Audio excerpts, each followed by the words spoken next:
இன்றைக்கி நம்ம என்ன பார்க்க போகிறோன்னா, சதீஷ் என்பவர் ஒரு கடன் வழங்கும் நபரிலிருந்து 52,000 ஒரு குறிப்பிட்ட தனி வட்டி வீதத்தில் கடனாக பெறுகிறார். நம்மளுக்கு பி கொடுத்துட்டாங்க.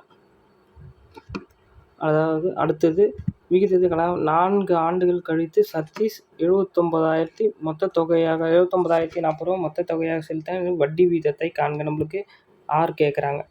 இப்போது நம்மளுக்கு முதல்ல அசலும்லேருந்து மொத்த தொகையை கழிச்சா வட்டி எவ்வளோன்னு கிடச்சிரும். அப்போது நம்மளுக்கு மொத்த தொகை வந்து 79,040 ரூபா. இதில் 52,000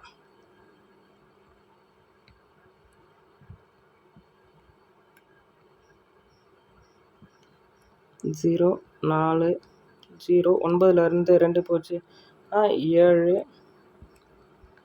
7லேருந்து 5 போச்சுன்னா 2. நம்மளுக்கு வட்டி எவ்வளோன்னு கண்டுபிடிச்சிட்டோம். Simple interest.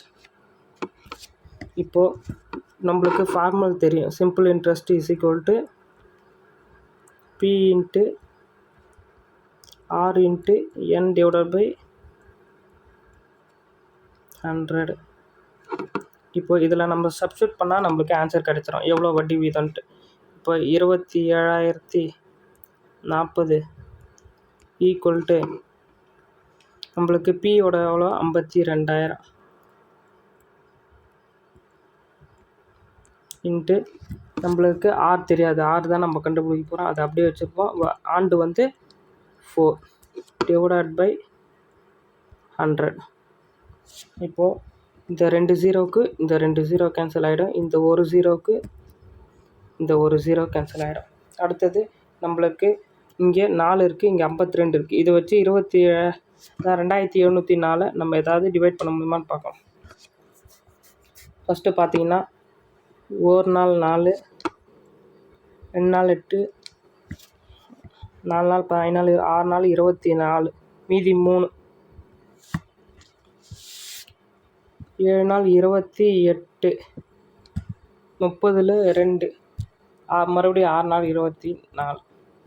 இப்போது நம்மளுக்கு 676 52 இருக்கும். இப்போது 676 divided by 52 equal to R.